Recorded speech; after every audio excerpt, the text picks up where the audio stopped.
आज़म भट्टी मज़मून लिखी आया आहिनि, खाॿी धुर खां साॼी तरफ़।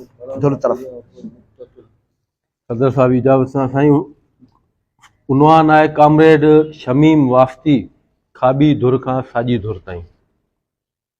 के तहरीकूं हमेशह पुरज़म जदोजहद, हौसले, जुर्रत ऐं सचाई जो उञाण हूंदियूं आहिनि।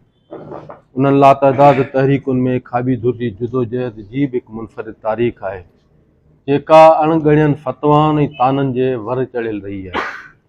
जॾहिं अञा समाजी राब्तनि जा वसीला वुसअत खां वांझियल हुआ, तइलीम जी शरह राक हद ताईं घटि हुई, जागीरदारी निज़ाम ऐं वॾेराशाही जो ढांचो तमामु घणो मज़बूत हो, तॾहिं उन्हनि हालतुनि में खाॿी धुर यानी कम्यूनिस्ट फ़िक्र जी प्रचार, पोरियतनि, हारियनि ऐं मज़दूरनि जे हक़नि जी ॻाल्हि करणु ॼण त कबीरो गुनाह तसवुरु कयो वेंदो हो। अहिड़े कठिन दौर में हिमत ऐं हौसले सां आपेशाही ॾाढो जबल थी बीहण के कारनामे खां घटि न हो।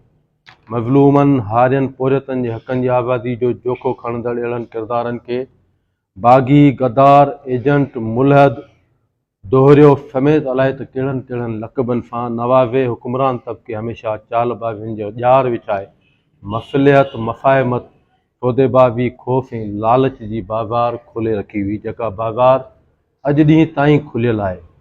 हारी मज़दूर ऐं पोरियत तबिके जे फ़िक्र जी दाइमी कामयाबी जी उमेद जो सवाल अॼु बि क़ाइमु आहे। अॼु बि लातादाद जज़्बनि सां धड़कंदड़ दिलियूं कंहिंजे हुजण या न हुजण बावजूदु फ़िक्री नज़रियाती तहरीक जी कामयाबी जूं मुंतज़िर ज़रूरु आहिनि। उन्हनि जो ईमान आहे त उहे तहरीकूं दाइमी तौरु साम्राजी सरमाएदार क़ुवतुनि खां रुकणियूं न आहिनि। भले खणी आरज़ी जुमूद जो सवाल कर खणी बीठल हुजे, भले खणी उन्हनि आरज़ी जुमूदनि जे हादसनि जा सबब वॾा वॾा नाला ड्रही पट पइजी विया हुजनि, या उन्हनि मज़ाहिम जी तारीख़ तां ई हथु खणी छॾियो हुजे, या क़ुर्बानियूं ॾींदड़ किरदार लिकी ऐं गुमनामी जी ज़िंदगी गुज़ारण ते मजबूर थी पिया हुजनि, या उन्हनि ख़ौफ़ ऐं लालच सबबु पंहिंजी तहरीक जा रस्ता बदिलाए वरी ॿिए कंहिं किर्त में वक़्तु बसर करणु शुरू कयो हुजे, पर फ़िक्री नज़रियाती सचाई जे सोन खे कट कॾहिं नाहे लॻणो। इहो उन्हनि किरदारनि जो कमाल आहे जेके अॼु जे हालतुनि में अक़लियत में हूंदे बि पंहिंजी फ़िक्री नज़रियाती मोर्चे ते साबित क़दमी सां बीठल आहिनि ऐं नज़रियाती फ़िक्री आबियारी जे समर खां महरूम ऐं मायूस फ़र्दनि खे तारीख़ उन्हनि जी पूरी सुञाणप समेत महसूसु करे छॾियो आहे। इहो अफ़सोस ज़रूरु आहे त उन्हनि किरदारनि जे हिमत, जदोजहद ऐं हौसलनि खां हारायल अमलनि जा केतिरा ई पासा ऐं पहलू अञा ताईं गुम आहिनि। जदोजहदनि जी तारीख़ ॿुधाए थी त उहे ग़लतियुनि जे, सख़्त अताबनि जे, अॻुवाणी जे फ़ुक़दान जे, नाक़स ऐं गैर मज़बूत पॉलिसियुनि जे सबबनि करे तमामु घणे नुक़सान में वियूं। उहे तहरीकूं उरूज ऐं ज़वाल जे लोॾनि खां बि सख़्तु मुतासिर थियूं। मुसलसिल अज़ाबनि, ज़िलतुनि, तोड़े पाबंदियुनि ऐं जेलनि हज़ारे न बल्कि लखे फ़ज़नि जा हौसला पस्त करे छॾिया। हक़ीक़त इहा आहे त उहे रवायतूं अॼु बि क़ाइमु आहिनि, जारी आहिनि, ख़बर न आहे केसीं ताईं जारी रहनि। जेके मुल्क या रियासतूं अॼु बि इंसानियत जे हामियुनि लाइ, तोड़े इंसाफ़ ऐं हक़ वारनि लाइ ख़तरनाक बणियल हुजनि, उते वेही फ़िक्री नज़रियाती प्रचार करणु को मज़ाक़ न हो, न ई अॼु मज़ाक़ आहे। अॼु बि सचाई, हक़, अदल ऐं इंसाफ़ जी ॻाल्हि करणु ख़तरनाक ॾोह तसवुरु कयो वञे थो ऐं अहिड़ी ॻाल्हि या घुर कंदड़ फ़र्द सख़्तु अताब जो शिकार रहंदा आया आहिनि। ॿी अहम ॻाल्हि त सोवियत यूनियन खां अॻु घणे भाङे कम्यूनिस्ट तरक़ी पसंद दोस्त वज़ीफ़नि ते बि कमु कंदा हुआ। बाद में किन पाण खे केश कराए मुल्ह मुक़ररु करे मनपसंद नौकरियूं वरितियूं, किन NGOs जा वण वसाया, किन वञी सहाफ़त जो नओं जहान जोड़ियो। जेके हक़ीक़ी ऐं सचा उसूल परस्त सिंध दोस्त ऐं तरक़ी पसंद हुआ, ते आख़िर ताईं पंहिंजे मक़सद ते कारबंद रहिया। अॼु बि मज़ाहिम जे दग ते आहिनि। बाक़ी जेके थकिजी मायूस थी तरक़ी पसंदी वारे फ़िक्री नज़रियाती मोर्चे तां हटी, जंहिं फ़िक्र खां समूरी शऊरी उमिरि लातइल्लुक़ ऐं किनारकश रहिया, न रुॻो उहो पर मज़हमती ऐं मज़ाहिमती राह जा राही ऐं प्रचारक हुआ। आख़िर में समूरे तरक़ी पसंदाना फ़िक्र, अमल ऐं तारीख़ ते मंधीअड़ो फेराए पंहिंजी सुञाणप ई बदिलाए तारीख़ जो डस्टबिन बणिजी विया।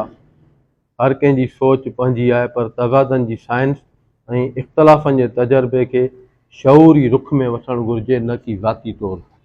तारीख़ जा वर्क ॿुधाइनि था त खाबी धुर जा, जी साईं ॻाल्हि कई, खाबी धुर जा दरअसल सियासी हक़नि जी जिदोजहद जो इस्तलाह आहे जेको फुजागी वारे दौर में यूरोप में शुरू थियो। आमतौर सियासी माहिरनि वटि खाबी धुर जो ज़िक्र इश्तराकी नज़रे जे हवाले सां अचे थो, पर हक़ीक़त में 1789 ईस्वी वारे फ्रांसीसी इनक़लाब खां पोइ हिन इस्तलाह ज़ोर वठणु शुरू कयो। फ्रांस जे आला इख़्तियाराती इदारे स्टेट जनरल, जंहिंजी हैसियत पार्लियामेंट जे बराबरि हुई, जे इजलास में मेंबरनि या रुकननि जे विहण जो इंतज़ाम अहिड़ी तरह कयो वियो हो जो बादशाह जे हिमायतियुनि खे साॼे हथ ते ऐं मुख़ालिफ़नि खे खाॿे हथ ते विहारियो वेंदो हो। जंहिंखां पोइ इहो इस्तलाह मशहूरु थियो त खाॿे हथ ते वेठल मेंबर इनक़लाब जा हिमायती ऐं तरक़ी पसंद सोच रखण वारा हुआ ऐं साॼे हथ ते विहण वारा बादशाही राज वारे रिवायती सोच जा हामी हुआ। मौजूदा दौर में उन इस्तलाह हेठि का बि धुर कंहिं बि सियासी निज़ाम में अहिड़नि हल्कनि जी नुमाइंदगी करे थी जेके समाजी तब्दीली जे ज़रिए वधीक मुहज़िब ऐं इंसान दोस्त सियासी ऐं समाजी फ़रिश्ते जी बहाली ते ज़ोर ॾियनि था। मुख़्तलिफ़ फ़िक्री नज़रियनि ऐं रवैयनि जे ताबे हुअण करे खाबी धुर जा मुख़्तलिफ़ क़िस्म आहिनि। मंझान किन खे बिल्कुलु इंतिहा पसंद, के विचथरा, त के वरी मग़रबी जमहूरी निज़ाम जे बिल्कुलु उबतड़ या वेझो आहिनि। खाबी धुर वारा आम तरह लिबरल ऐं रोशन ख़्याल फ़िक्र जा मालिक हुअण सां गॾु हुकूमत नवाब धुरियुनि रुजत पसंदनि जा मुख़ालिफ़ हुआ जेके मज़हबी तंगदिली रुजत पसंदी जे करे तरक़ी जा मुख़ालिफ़ तसवुरु कया वेंदा। विरहाङे खां पोइ जॾहिं सिंधी अदब तोड़े सिंधी समाज में तरक़ी पसंद लाड़े ज़ोर वरितो त सिंधी अदीब वाज़े तौरु ॿिनि ग्रुपनि में विरहाइजी विया हुआ, हिकिड़ा साॼी धुर वारा त ॿिया खाबी धुर वारा अदीब हुआ। खाबी धुर वारा अदीब तरक़ी पसंद ऐं इनक़लाबी सोच वारा ऐं मुरवज निज़ाम खे बदिलाइण जा हामी हुआ। हू सिंध जे सूफ़ी शाइरनि जे इनक़लाबी तसवुफ़ जा बि हामी हुआ ऐं रोशन ख़्याल सेक्युलर क़दरनि जी नुमाइंदगी कंदा रहिया। उहे तरक़ी पसंदी वारा लाड़ा सियासी क़दरनि सां बि लागू रहिया। इहा अहिड़ी तारीख़ आहे जंहिं ते तमामु घणो कमु करण जी ज़रूरत आहे। अहिड़नि अनेक किरदारनि जा केतिरा ई पहलू अञा ताईं बि पोशीदा आहिनि। ईअं बि चई सघिजे थो त अञा ताईं अहिड़ा केतिरा ई किरदार आहिनि जेके तारीख़ में महफ़ूज़ न थी सघिया आहिनि। उन्हनि किरदारनि मां कामरेड शमीम वास्ती बि थियो। कामरेड शमीम वास्ती पाकिस्तान जी कम्यूनिस्ट तहरीक जो अहम कारकुन ऐं अॻवान हो। हू मज़दूरनि ऐं पोरियतनि जे हक़नि लाइ सरगर्म रहियो। पाकिस्तान वर्कर फेडरेशन समेत ॿियनि यूनियननि में संदसि अहम ऐं बुनियादी किरदारु रहियो।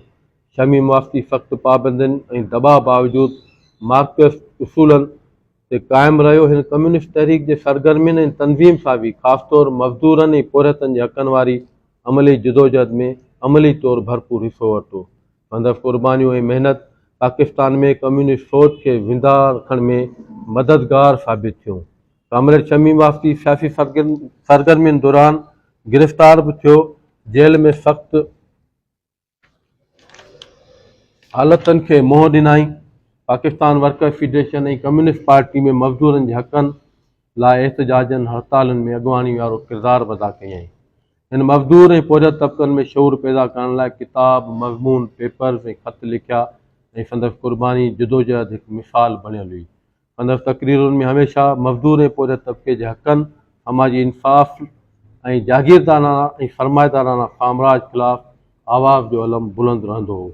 हू पंहिंजे तहरीर ऐं तक़रीर में महिनती माण्हुनि जे हक़नि ऐं समाजी इंसाफ़ बाबति ॻाल्हाईंदो हो। पाकिस्तान में साम्राजियत ऐं उन जो असर जे उनवान सां संदसि तहरीर उन वक़्त जे आलिमी सियासत ते तनक़ीद हुई। जेल मां लिखियल ख़त, यादगिरियूं ऐं ॿिया लिखियल पेपर जेके मार्कस नज़रे सां ॿधल ऐं कम्यूनिस्ट तहरीक खे हौसला ॾींदड़ हुआ, हड़तालुनि दौरान मनसूबा बंदी ऐं इतिहाद लाइ लिखियल संदसि ख़त ऐं मज़मून जेके ट्रेड यूनियन खे मज़बूत करण लाइ लिखिया विया हुआ, उहे ऐं उन क़िस्म जूं लातदाद संदसि तक़रीरूं ऐं तहरीरूं मज़दूर ऐं पोरियत तबिक़े में उत्साह जो सबबु बणियल हुयूं, जेके तहरीरूं ऐं तक़रीरूं हिन वक़्तु अणलब ऐं नापेद आहिनि। कामरेड शमीम वास्ती पाकिस्तान जो अहम तरक़ी पसंद मज़दूर अॻवान ऐं कम्यूनिस्ट तहरीक सां वाबस्ता फ़ाल अॻवान ऐं कारकुन हो। हू ख़ासि तौरु पाकिस्तान वर्कर फेडरेशन जे मरकज़ी सदर तौरु हर उन जॻह ते फ़ाल रहियो जिते ट्रेड यूनियन ऐं मज़दूरनि जा अॾा या तनज़ीमूं या इदारा क़ाइमु हुआ। हिन कम्यूनिस्ट पार्टी जे सरगर्मियुनि में अहिड़ो हिसो वरितो जेको मज़दूरनि जे हक़नि, समाजी इंसाफ़ ऐं विरहाङे खां पोइ पैदा थींदड़ मुआशी मसइलनि सां लाॻापियल हो। संदसि सियासी ऐं समाजी किरदारु पाकिस्तान में कम्यूनिस्ट तहरीक जी तारीख़ जो अहम हिसो तसवुरु कयो वञे थो। हू माज़ी में पाकिस्तान जे सियासी ऐं अदबी अॻुवाणनि सां बि गॾु रहियो। कामरेड शमीम वाफ़ती पोरियतनि ऐं मज़दूरनि जे आवाज़ ऐं हक़नि लाइ हयाती जो हिकु वॾो अरसो वक़ुफ़ कंदड़ निमाया किरदारु हो। हिन लाहौर बोर्ड मां मैट्रिक जो इम्तिहान पास कयो हो। उर्दू ग्रामर जो वॾो माहिर तसवुरु कयो वेंदो। टनो मोहम्मद ख़ान में तालीम ऐं बालिगान जे हवाले सां हिकु नेशनल स्कूल क़ाइमु कयाई। उन सां गॾु हिकु शानदार लाइब्रेरी जो बि बुनियादु रखियाई। उहो नेशनल स्कूल टनो मोहम्मद ख़ान जे साथी पाड़े में मौजूदु आहे अलवाणी हाउस मोहम्मद असलम अलवाणी जे घर वेझो हो, जिते सब जेल टनो मोहम्मद ख़ान जे क़ैदियुनि लाइ मानी तयारु थींदी हुई। बालिगान जी तइलीम लाइ संदसि पारां क़ाइमु कयल उन नेशनल स्कूल में तइलीम मुफ़्त मुहैया कई वेंदी हुई। कामरेड शमीम वाफ़ती जा वॾा असुल में इराक़ जे शहर वाफ़्त जा रहाकू हुआ। उतां हिजरत करे अमरो आया, पाण सैयद अमरो जे औलाद मां हो। कामरेड शमीम वाफ़ती जो जनमु 1930 धारे भोपाल मध्य प्रदेश इंडिया में थियो। हुन समूरी उमिरि शादी कोन कई। कामरेड शमीम जो वालिद सैयद मज़हर हुसैन वाफ़ती रेवेन्यू खाते में मुलाज़िम हो, जेको बदिली सबबि विले मुरादाबाद खां भोपाल हलियो वियो हो। मज़हर हुसैन वाफ़ती खे 4 पुटनि ऐं 2 नियाणियुनि जो औलाद हो। वॾो पुटु सैयद नज़र हुसैन वाफ़ती भोपाल में डिप्टी कमिश्नर जे उहिदे ते फ़ाइज़ रहियो, जेको हिकु हादसे में फ़ौत थी वियो। संदसि ॿियो पुटु सैयद ज़फ़र हुसैन वाफ़ती होम्योपैथिक डॉक्टर, वकील ऐं सफ़ेद वॾी ॾाढ़ी सां मौलवी हो ऐं पाकिस्तान अचण खां पोइ टनो मोहम्मद ख़ान में जमायत इस्लामी जो अमीर पिणु मुक़ररु थियो। संदसि क्लिनिक टनो मोहम्मद ख़ान जे वाण बाज़ार में सेठ मोहम्मद ईसा मेमण सोनारे जे दुकान जे भरिसां वारी घिटी जेका डॉक्टर नसीम जी अस्पताल ॾांहुं वञे थी, उते हुई। टियों पुटु कमरुल हुसैन वाफ़ती टनो मोहम्मद ख़ान जी मदीना होटल वटि गेह जो कारोबार कंदो हो। कामरेड शमीम वाफ़ती कम्यूनिस्ट पार्टी जे सरगर्म अॻुवान ऐं पाकिस्तान वर्कर्स फेडरेशन मरकज़ी फेडर जी हैसियत में न रुगो सिंध पर पूरे पाकिस्तान में थींदड़ सरगर्मियुनि में अहम किरदारु अदा कयो। जनरल व्याह जी मार्शाला में कम्यूनिस्टनि ख़िलाफ़ु न रुगो वॾी वठ पकड़ थी, पर उहे वॾे अताब जो शिकार रहिया। कैद व बंदि जे अज़ाबनि खे मुंहुं ॾिनाऊं। व्याह जे मार्शाला जे अज़ाब ऐं उन बाद रूफ़ जे टुटी टुकड़ा थियणु न रुगो कम्यूनिस्टनि खे मायूस कयो, पर उहे टुटल तस्बी जे दाणनि जी आं विकिरी विया। तोड़े जो उन खां अॻे रूस नवाब चीन नवाब इलाक़नि जी सूरत में कम्यूनिस्टनि जा इख़्तिलाफ़ मंज़र आम ते ईंदा बि रहिया, पर रूस जे टुटण बैदि ॼण त उहे पस्ती में पइजी विया हुआ। शमीम वाफ़ती जेल मां आज़ादु थियण खां पोइ तबलीगी जमायत में शामिलु थियो। टने मोहम्मद ख़ान जे साथी पाड़े लॻ नगीना मस्जिद में मदरसो हलायई। तबलीग जमायत जो इंतहाई सरगर्म प्रचारक बणिजी वियो। गैर शादीशुदा हुअण करे तबलीगी जमायत वारनि सां आख़िर ताईं गॾु रहियो। बाद में सिंध म्यूज़ियम हैदराबाद जे साम्हूं तबलीग जमायत जे मरकज़ मस्जिद नूर खे पंहिंजो ठिकाणो वञी ठाहियईं। तबलीगी जमायत पारां उते खेसि अलॻि कमिरो पिणु इनायत कयो वियो हो। उते ई सख़्तु बीमार हुअण करे 8 जून 1994 ते वफ़ात करे वियो। खेसि तबलीगी जमायत वारनि जे इंतज़ाम हेठि हैदराबाद जे चंडे यूसुफ वारे क़ब्रिस्तान में सुपुर्द ख़ाक कयो वियो। कामरेड शमीम वाफ़ती जो शहीद नज़ीर अब्बासी सां गॾु जिदोजहद में न रुगो घणो वक़्तु गुज़रियो, पर शहीद नज़ीर अब्बासी जी जिदोजहद, शादी ऐं शहादत ताईं हू अखियुनि ॾिठो शाहिद रहियो। शहीद नज़ीर अब्बासी जी शादी जे रस्मनि खां वठी हैदराबाद में शहीद नज़ीर अब्बासी ऐं हमीदा गागरो खे रिहाइश लाइ जॻह हथु करे ॾियण में कामरेड शमीम वाफ़ती जो किरदारु शहीद नज़ीर अब्बासी जे घर भाती जहिड़ो हो। शहीद नज़ीर अब्बासी जी वनी हमीदा गांगरो खेसि चाचा करे सॾींदी हुई। अहिड़ो इज़हार हमीदा गांगरो पंहिंजी आत्म कथा पीड़ा जो सफ़र में पिणु कयो आहे। कामरेड शमीम वाफ़ती खाॿी धुर वारे किरदार खां वठी साॼी धुर सां फलाड़जण ताईं सफ़र बाबति अनेक राया पढ़ण लाइ मिलनि था। उन हवाले सां हमीद सुमरो पंहिंजे किताब जीवन जाग में लिखे थो त पाकिस्तान ठहण वक़्तु पार्टी जो मज़बूत मोर्चो महाव ऐं ट्रेड यूनियन हुयूं, जिन खे 1951 जी बग़ावत जी आड़ में कुचलियो वियो, लेकिन पाकिस्तान वर्कर फेडरेशन मुतहदा लेबर फेडरेशन ज़रिए मज़दूर महाव में अदोगाबरो कमु जारी रहियो, जंहिंमें कामरेड शमीम वाफ़ती, चाचा मुलाबक, महबूब कुरैशी, ज़ुबैर रहमान, नवीर चौधरी, गुल रहमान जो कमु ॻणाइण जहिड़ो आहे।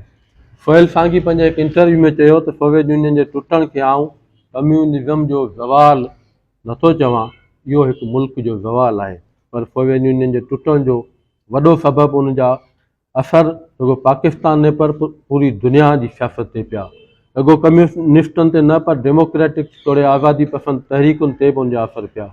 उनखां सवाइ मुल्की सतह ते पार्टी अंदरि कुझु मसइला पैदा थी विया, जंहिंजे नतीजे में पार्टी टुटी वई।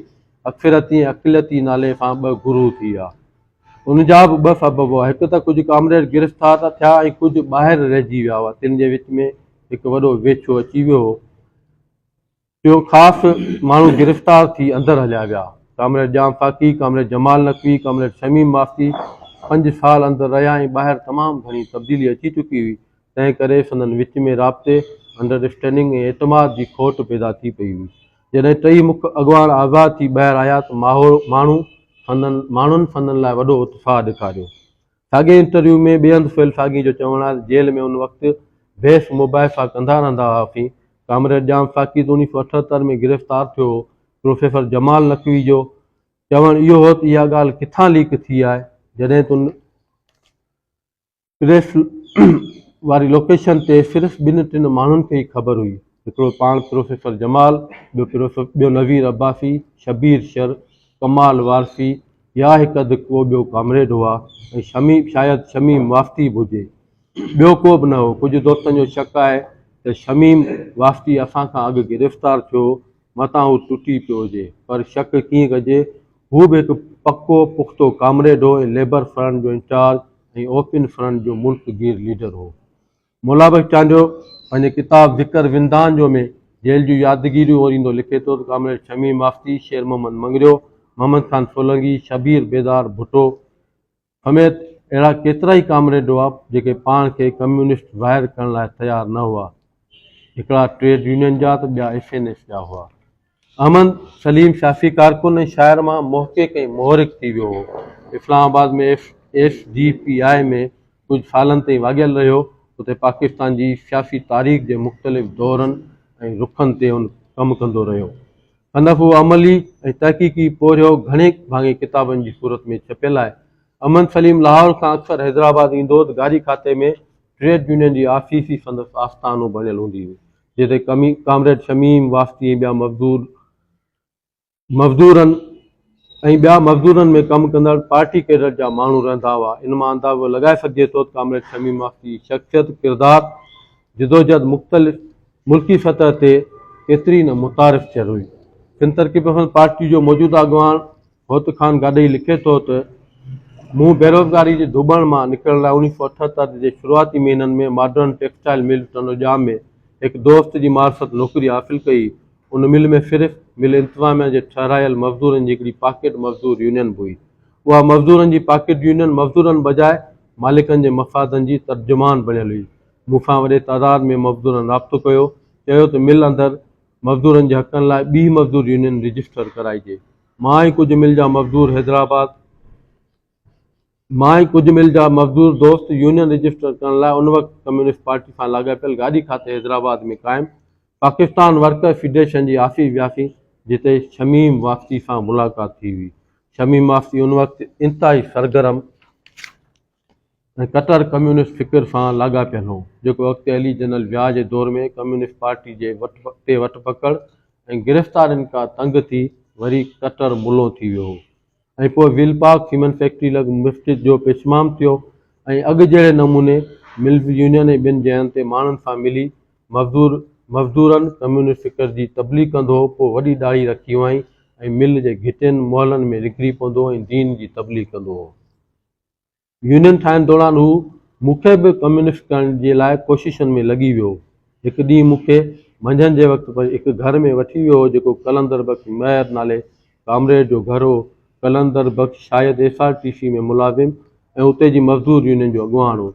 घर जे कमरे में 3 खन हमरा मौजूदु हुआ, जिते मुंहिंजी कामरेड नवीर अब्बासी सां पहिरीं मुलाक़ात थी हुई। कामरेड हुसैन बग थेबो खाबड़ियुनि जूं मुनाफ़िक़ियूं जे उनवान सां लिखे थो, फील्ड मार्शल अयूब ख़ान ख़िलाफ़ सॼो पाकिस्तान उथी पियो, समूरो जाह जलाल, समूरी हथियारबंद ताक़तवर, समूरा पान खाऊ कबाड़ी दानिश्वर ऐं टेलीविज़न जा खाबरू तबसरा कंदड़ दानिश्वर, समूरा वज़ीर वरड़ा मशीर मरड़ा, 10 साल तरक़ी जे वॼंदड़ तबलनि ऐं दोलनि नगारनि गॾिजी मिली करे अयूब खान खे बचाए न सघिया। अयूब खान ख़िलाफ़ सॼे मुल्क में हंगामा, फसाद, एहतजाज जारी हुआ। उन दौर में मीर थेबो, इनायत कश्मीरी, मेहर अली शाह, जाम साकी ऐं 2-3 ॿियनि सां गॾिजी वन यूनिट जे जनाबे तौरु खट खणी उन मथां चादर रखी तिलिक चाढ़ी तां नारा हणंदे असां सेंट बोनावेंचर अॻियां स्टेशन रोड तरफ़ हलणु शुरू कयो। गली गली में शोर है, अयूब खान चोर है नारा हणंदे असांजूं दिलियूं ख़ुश्क थी वियूं। भाई खान चाड़ी खां पहिरीं कोहिनूर सिनेमा जे साम्हूं असां काव्यनि जे ठारायल ओरिएंट होटल जे पुठियां शायदि 3 फ्लोर ते कम्युनिस्ट पार्टी जी मज़दूर फेडरेशन जे ऑफिस में पघर में शल थी पहुतासीं। पंहिंजे पर में आउं वॾो ख़ुशि हुअसि। वाह वाह, वन यूनिट वियो की वियो। उते हिकु खुलो मतारो कम्युनिस्ट पार्टी जो अहम रहनुमा ऐं मज़दूर फेडरेशन जो अॻवान शमीम वाफ़ती बि वेठो हो। असांजे वेंदे ई चयाईं, कामरेड, वन यूनिट वडेरों और जागीरदारों का मसला है, सोशलिज्म आएगा तो सिंध के सारे मसाइल हल हो जाएंगे। संदसि वाछुनि मां कराहत ॾींदड़ ॻणंदड़ पान जी रेगाड़ी सां संदसि मुंहं ते ख़बाबत मां साफ़ नज़र पई आई। मूंसां गॾु कंहिं कामरेड हुनजी तरदीद न कई। हाणे को जहिड़ो भले पाण खे सर्फ एक्सेल में सफ़ा करण जी कोशिशि करे। बाद में कोड़े कने ख़बर पई त छूंठ जेॾी ॾाढ़ी छॾाए कामरेड शमीम वाफ़ती के मस्जिद जो पेशमाम थी वियो। दुनिया जा क़ब्रिस्तान वॾनि फाने खाननि सां भरियल आहिनि, जिन पंहिंजी हयाती में सम्झो पिए त हिननि खां सवाइ दुनिया हली न सघंदी। हमीदा गांगुरल खे थी ख़ूबसूरत मंज़िल जा साथी शहीद नज़ीर अब्बासी जे विछड़ी वञण खां पोइ ॼण विखरी विया हुआ। सभु उॿाण खां साथी ॼण पंहिंजे शहीद साथी नज़ीर अब्बासी जी शहादत खां पोइ वॾे हादसे जो न रुॻो शिकार थिया, पर घर जे छपर छांव ॾींदड़ वॾे जे विछड़ी वञण खां पोइ यतीम थी वञनि, बिल्कुलु ईअं ई थियो। थियण ईअं न घुरिजे हा, पर के अंदर जा वायरस हुआ जिन सचनि खरनि हक़ीक़ी जिदोजहद कंदड़नि खे उदासीअ जे ओढ़ाह में उछलाए छॾियो। उन्हनि सभिनी पाण संभालींदे पंहिंजी इनफ़रादी सोच तब्दील कजे पंहिंजे आख़िरनि ठाहिण जा कख मिलण लाइ इंतिहाई महिनत ऐं रोज़गार जा रस्ता ॻोल्हिया। उनजो मिसाल केतिरनि ई साथियुनि जे ओचितो विछी वञण ते उन वक़्त जी गवाह आहे। केतिरा नाला खणजनि, बशीर भाई, शमीम वाफ़ती, जाम साकी, रशीद अहमद शाह, ममता नूरानी, आपा खुर्शीद, आसिफ़ा रिज़वी, रुकुनुद्दीन कासमी, डॉक्टर नियाज़ उमरो ऐं अणगणिया बुज़ुर्ग ऐं नौजवान जिन जा नाला ज़हन ते नथा अचनि, पर वक़्तु यादि अचण ॼण उन्हनि उन ई माज़ी जे मंज़र खे अखियुनि आनो आणींदे ईअं महसूसु थींदो आहे ॼण कल्ह न अॼु जी ॻाल्हि आहे। चवण वारा चवनि था त कामरेड शमीम वाफ़ती पाण चवंदो हो त जनरल व्याह जे दौर में खेसि गिरफ़्तार करे मथां सख़्तु तशदुद करे खेसि रसियनि सां ॿधो वियो ऐं हू सफ़ा बेहाल थी बेहोश थी वियो। खेसि कुझु होश में ईंदे ई अचानक संदसि कननि में आज़ान गूंजण लॻी ऐं उन वक़्तु संदसि अंदर मां दुआ जा लफ़्ज़ निकिता त या अल्लाह मूंखे इन्हनि ज़ालिमनि खां बचाए ऐं मूंखे माफ़ कर। ओचितो खेसि ॿधल रसियूं पाणे खुली वियूं। उन वक़्तु हिकु फ़ौजी ऑफिसर आयो, ज़ोरदार आवाज़ में चयाईं, ये रसियां किसने खोली हैं? हिन जवाबु ॾिनो, मुंहिंजे अल्लाह। चवनि था त फ़ौजी ऑफिसर डिॼी वियो ऐं खांसि हथ ॿधी मासी वरितईं। अकुल खां बईद अहिड़े क़िस्म जे ॾंद कथा बाबति चयो ई सम्झो वञे थो त इहा संदसि ज़िंदगी जी तब्दीली जी घड़ी हुई ऐं हुन पंहिंजी बाक़ी ज़िंदगी दीन लाइ वक़्फ़ करण जो फ़ैसिलो करे छॾियो। आज़ादी बादू तबलीगी जमायत में शामिलु थियो ऐं उन जमायत जो प्रचारक बणिजी वियो।